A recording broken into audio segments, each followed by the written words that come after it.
নমস্কার বন্ধুরা, দীপালিস কিচেনে আরও একটি নতুন পর্বে আপনাদের সকলকে স্বাগত জানাচ্ছি। আজকে আমি ফুটন্ত গরম তেলে চিড়ে দিয়ে খুবই সুন্দর একটি রেসিপি আপনাদের সাথে শেয়ার করব।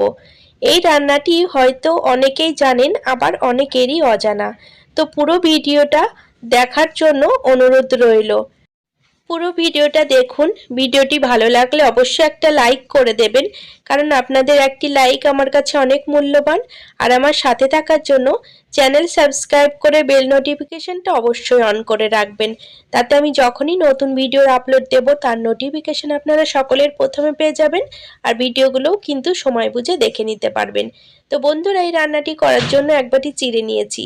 এবার এই চিড়েগুলোকে একটি বড় সাইজের ছাঁকনির সাহায্যে ভালো করে চেলে নেব, কারণ চিড়েতে অনেক নোংরা থাকে, চিড়ের কুচি থাকে, আবার এর মধ্যে ধানের খোসা থাকে। তো সেক্ষেত্রে প্যাকেটের চিড়ে হলেও কিন্তু ফ্রেশ হয় না। তো আমি এখানে প্যাকেটের চিড়ে নিয়েছি, তবুও দেখতে পাচ্ছেন চিড়ে থেকে কত পরিমাণে নোংরা বেরোচ্ছে, যার কারণে এটিকে ভালোভাবে এই চেলে নিতে হবে।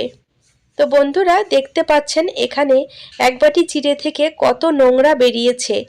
তো এবার চেলে নেওয়ার পরে চিড়েগুলোকে ওপর থেকে এইভাবে তুলে তুলে নিতে হবে। ওপর থেকে নেওয়ার ফলে তলে যদি কোনো রকম নোংরা থাকে সেক্ষেত্রে সেগুলো আলাদা হয়ে যাবে। তো এক বাটি চিড়ে এখানে নিয়ে নিয়েছি। আর এখানে আমি কড়াইয়ে সাদা তেল গরম করে রেখেছি। এবার এই তেলের মধ্যে বড় সাইজের ছাঁকনিটা ডুবিয়ে দিলাম। এবার এর মধ্যে অল্প পরিমাণে চিড়ে দিয়ে এইভাবে চিড়েগুলোকে ভেজে নিতে হবে। আপনাদের কাছে যদি এই রকম ছাঁকনি না থাকে সেক্ষেত্রে আপনারা তেলের ওপর চিড়ে দিয়ে ভেজে নিতে পারেন। সেক্ষেত্রে তেল থেকে ছেঁকে চিড়ে তুলতে অসুবিধা হয়, প্লাস চিড়ের সাথে অনেকটা তেলও উঠে আসবে, যার কারণে আমি এই ছাঁকনির ব্যবহার করেছি। এতে খুবই সহজে চিড়েগুলো ভেজে নেওয়া যায়। তো বন্ধুরা, একসাথে যদি অনেকটা পরিমাণে চিড়ে দেওয়ার হয় সেক্ষেত্রে আপনারা এইভাবে অনেকটা চিড়ে দিয়ে চামচ দিয়ে এইভাবে নাড়িয়ে দেবেন, তাহলে দেখবেন সমস্ত চিড়েগুলো খুব সুন্দর ভাজা হয়ে যাচ্ছে। এর জন্য আলাদাভাবে বেশি করে তেল দেওয়ার কোনো দরকার নেই, অল্প তেলেই এইভাবে ভাজা হয়ে যাবে। আর আপনারা যদি এরকম ছাঁকনির ব্যবহার না করে শুধু তেলের ওপরেই চিড়ে দিয়ে ভাজেন, সেক্ষেত্রে সমস্ত কড়াইয়ে চিড়ে ছড়িয়ে পড়বে আর তুলতে কিন্তু একটু অসুবিধা হবে। তো যার কারণে আমার মনে হয় এই ছাঁকনির ওপর দিয়ে চিড়ে ভাজাটাই সুবিধার। তো এখানে একবারে চিড়েগুলো ভেজে নেওয়া যায় আর তুলতেও অসুবিধা হয় না। তো চিড়েগুলো খুব সুন্দর ভেজে আমি তুলে নিলাম, দেখতে পাচ্ছেন। আর এগুলো কিন্তু ভীষণ মুচমুচে হয়। এক বাটি চিড়ে অল্প অল্প করে আমি সব চিড়েগুলো ভেজে নিলাম। তো এক বাটি চিড়ে দিয়েই অনেকটা পরিমাণে চিড়ে ভাজা হয়ে যাবে।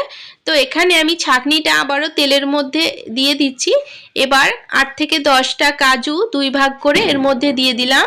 এবার কাজুগুলোকেও বেশ লাল করে ভেজে নেব। তো বন্ধুরা, কাজু ভাজা হয়ে গেছে। এবার তেল থেকে ছেঁকে কাজুগুলো তুলে নিচ্ছি।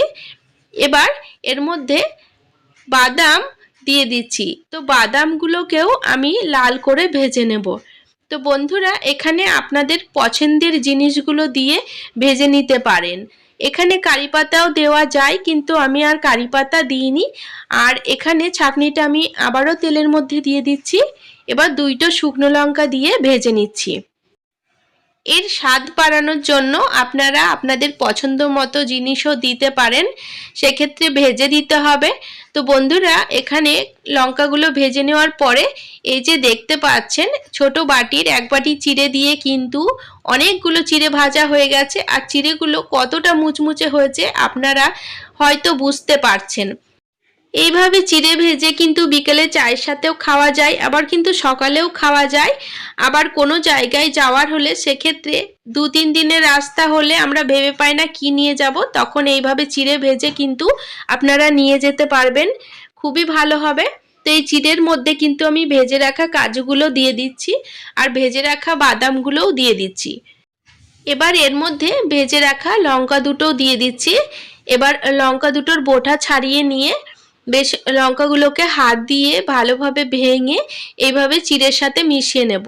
এইভাবে চিড়েগুলো একদিন ভেজে আপনারা এইভাবে বানিয়ে দেখবেন, এটা খুবই মুখরোচক হয় খেতে। আর এটি কিন্তু স্টোরও করা যায়, হাওয়া ঢোকে না এমন কৌটোর মধ্যে রেখে দিলে কিন্তু অনেক দিন পর্যন্ত স্টোর করা যায়। তো বন্ধুরা, এখানে দেখতে পাচ্ছেন লঙ্কাগুলো বেশ ভালো করে হাত দিয়ে ডলে নিলাম। এবার এর মধ্যে 1 চামচ বিট লবণ দিয়ে দিচ্ছি। তো বিট লবণ দেওয়ার পর এই সমস্ত উপকরণ একসাথে ভালোভাবে হাত দিয়ে মাখিয়ে নেব।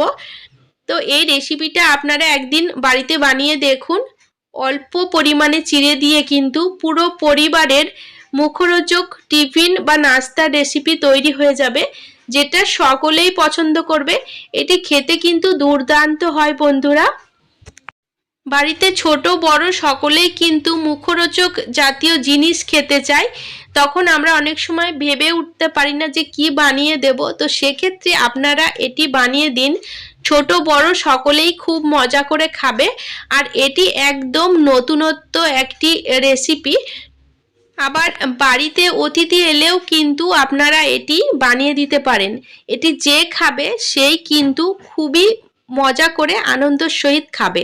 তো বন্ধুরা, আশা করছি ভিডিওটি আপনাদের ভালো লেগেছে।